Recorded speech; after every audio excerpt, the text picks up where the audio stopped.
పదును పెట్టేవి, ఆలోచింపచేసేవి, general knowledge కు సంబంధించిన ప్రశ్నలను అడగడానికి మీ ముందుకు వస్తున్నాడు యుగేందర్ 7వ తరగతి టొపాస్ నుండి. అందరికీ శుభోదయం. ఈరోజు జీకే ప్రశ్నలు మీ ముందుకు తెచ్చాడు యుగేందర్ 7వ తరగతి టొపాస్ నుంచి. 6వ తరగతి ప్రశ్న: వర్షపు నీటిలో ఏ విటమిన్ ఉంటుంది? నేను మళ్ళోసారి చెప్తాను. వర్షపు నీటిలో ఏ విటమిన్ ఉంటుంది? అవును, మీరు చెప్పిన సమాధానం సరైనది. సరైన సమాధానం వచ్చేసి విటమిన్ B12. రండి వారిని అభినందిద్దాం. ద బిగ్ యాపిల్ అని ఏ సిటీని అంటారు? నేను మళ్ళోసారి చెప్తాను. ద బిగ్ యాపిల్ అని ఏ సిటీని అంటారు? అవును, మీరు చెప్పిన సమాధానం సరైనది. సరైన సమాధానం వచ్చేసి న్యూయార్క్. రండి వారిని అభినందిద్దాం. 8వ తరగతికి ప్రశ్న: బలరాముని తల్లి పేరు ఏమి? అవును, మీరు చెప్పిన సమాధానం సరైనది. సరైన సమాధానం వచ్చేసి రోహిణి. రండి వారిని అభినందిద్దాం. 9వ తరగతికి ప్రశ్న: శతవాహన వంశం మూల పురుషుడు ఎవరు? నేను మళ్ళోసారి చెప్తాను. శతవాహన వంశం మూల పురుషుడు ఎవరు? క్షమించండి, మీరు చెప్పిన సమాధానం సరైన కాదు. సరైన సమాధానం వచ్చేసి శ్రీముఖుడు. అందరికీ ప్రశ్నలు: మన ప్రపంచం మొత్తం ఎన్ని దేశాలు ఉన్నాయి? అవును, మీరు చెప్పిన సమాధానం సరైనది. సరైన సమాధానం వచ్చేసి 195. రండి వారిని అభినందిద్దాం. ప్రపంచంలో ఎడారి లేని ఖండం ఏది? అవును, మీరు చెప్పిన సమాధానం సరైనది. సరైన సమాధానం వచ్చేసి యూరప్. రండి వారిని అభినందిద్దాం. మన శరీరంలో అతి గట్టి పదార్థం ఏది? నేను మళ్ళోసారి చెప్తాను. మన శరీరంలో అతి గట్టి పదార్థం ఏది? క్షమించండి, మీరు చెప్పిన సమాధానం సరైన కాదు. సరైన సమాధానం వచ్చేసి ఎనామిల్. ధన్యవాదములు. ప్రతి మాటకు శక్తి ఉంటుంది. ఒక మంచి మాట మన జీవితాన్నే మార్చగలదు. అటువంటి సూక్తిని మీ ముందుకు తీసుకువస్తుంది తన్విత 7వ తరగతి టొపాజ్ నుండి.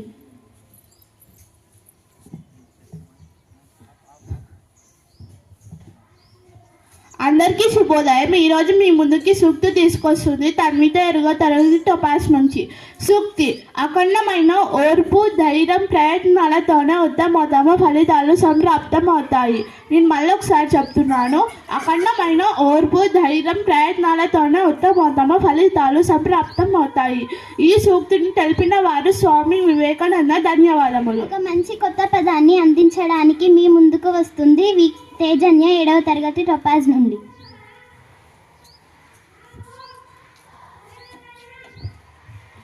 అందరికీ నమస్కారం. ఈరోజు మేము ముందుకి కొత్త పదం తీసుకొచ్చింది తేజన్య 7వ తరగతి టొపాస్ నుంచి. సంతృప్తి అంటే సంప్రాప్తం అంటే లభించడం అని అర్థం. నేను మరొకసారి చెప్తున్నాను. సంప్రాప్తం అంటే లభించడం అని అర్థం. అందరు నాతో కలిసి పలకండి. సంప్రాప్తం అంటే లభించడం. ధన్యవాదాలు. మరియు క్రీడా వార్తలను తెలపడానికి మీ ముందుకు వస్తున్నాడు శ్రీనాథ్ 7వ తరగతి టొపాస్ నుండి.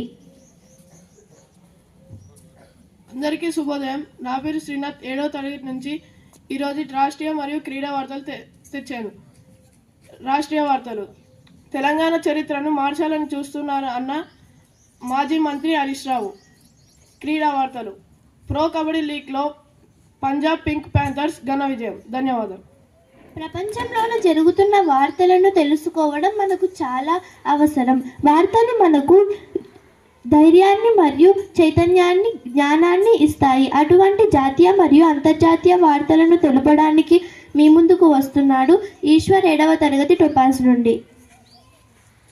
అందరికీ శుభోదయం. నా పేరు ఈశ్వర్. నేను 7వ తరగతి టొపాస్ నుండి మీ ముందుకు అంతర్జాతీయ వార్తలు మరియు జాతీయ వార్తలు తీసుకొచ్చాను. అంతర్జాతీయ వార్తలు: సిరియాలో అంతర్యుద్ధం సేఫ్గా ప్రదేశానికి 75 మంది భారతీయులు. భారీ పెట్టుబడులతో రండి, అనుమతులు ఇచ్చేస్తానంటున్న డొనాల్డ్ ట్రంప్. జాతీయ వార్తలు: రైల్వే సవరణ బిల్కు లోక్సభ ఆమోదం. ధన్యవాదములు. కోసం కేవలం మగవారే కాదు, ఆడవారు కూడా ఎందరో కృషి చేశారు. అందులో సావిత్రిబాయి పూలే కూడా ఒకరు. ఈమె గురించి తెలపడానికి మన ముందుకు వస్తుంది నిహారిక 7వ తరగతి టొపాస్ నుండి. అందరికీ శుభోదయం. ఈరోజు మీ ముందుకి సావిత్రిబాయి పూలే గురించి చెప్పడానికి నిహారిక 7వ తరగతి టొపాస్ నుంచి వచ్చింది. భారతదేశపు మొదటి మహిళ ఉపాధ్యాయురాలు మరియు సంఘ సంస్కర్త అయిన సావిత్రిబాయి పూలే గురించి చెప్పబోతున్నాను. ఈమె 1831 జనవరి 3వ తేదీన మహారాష్ట్రలోని నైగాన్లో జన్మించింది.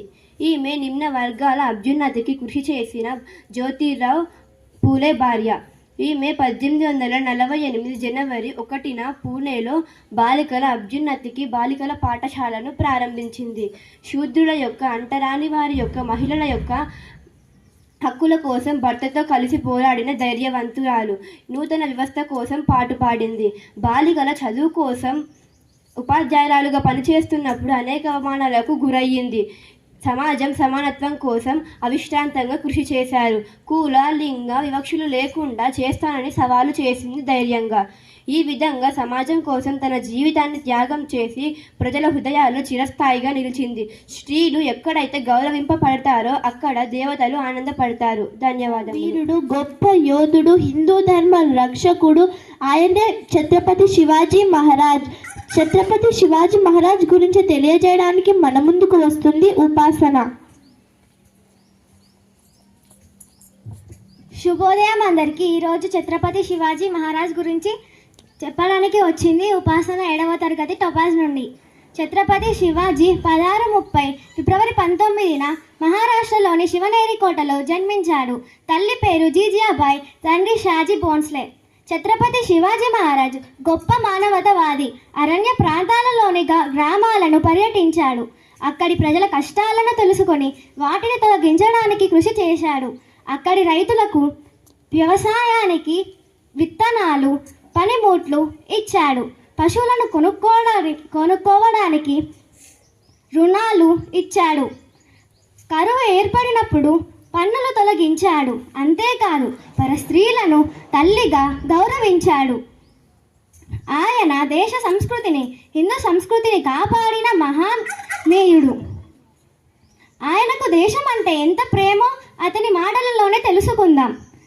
అన్నిటికంటే ముందు దేశము ప్రాధాన్యము, ఆ తరువాత గురువు, ఆ తరువాత తల్లిదండ్రులు, ఆ తరువాత పరమేశ్వరుడు. కనుక ముందు తన గురించి కాదు, దేశం గురించి ఆలోచించాలి. ఈ విధంగా ఆయన దేశ ప్రాధాన్యతను మనకు తెలియజేశాడు. జై భారత మాత, జై హింద్.